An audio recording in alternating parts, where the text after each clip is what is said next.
Lord అందరికీ. ఈరోజు అపోస్తలుడైన పౌలు కొరింథీలకు వ్రాసిన మొదటి పత్రిక 11వ అధ్యాయం చదువుకుందాము. ప్రారంభిస్తున్నాను.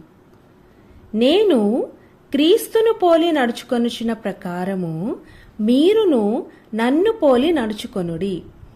మీరు అన్ని విషయములలో నన్ను జ్ఞాపకము చేసుకొనుచు నేను మీకు అప్పగించిన కట్టడలను గైకొనుచున్నారని మిమ్మును మెచ్చుకొనుచున్నాను.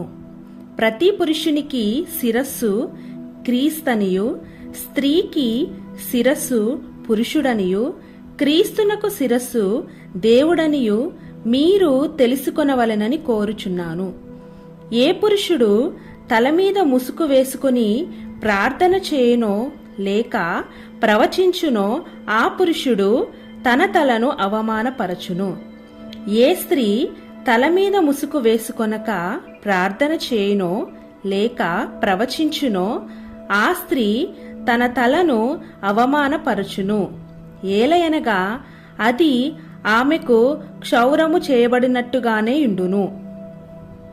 స్త్రీ ముసుగు వేసుకొనని ఎడల ఆమె తల వెంట్రుకలు కత్తిరించుకొనవలెను.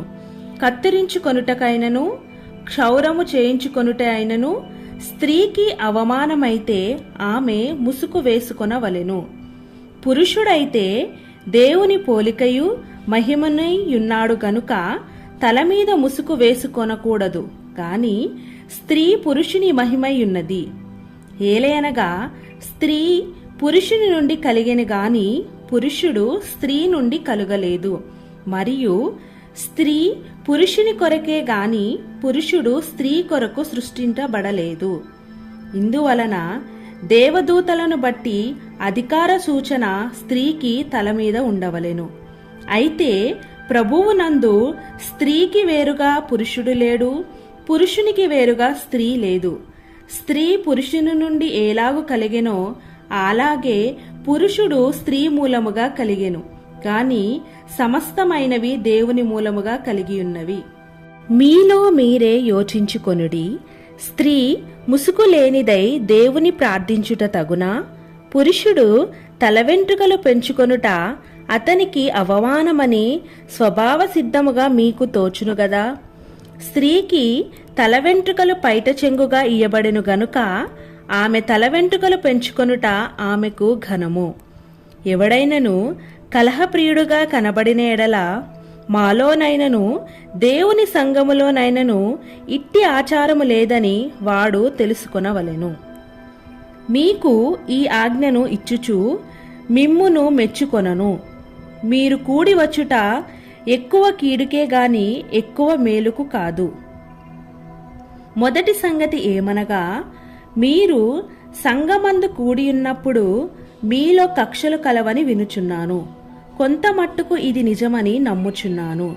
మీలో యోగ్యులైన వారెవరో కనబడునట్లు మీలో భిన్నాభిప్రాయములుండక తప్పదు.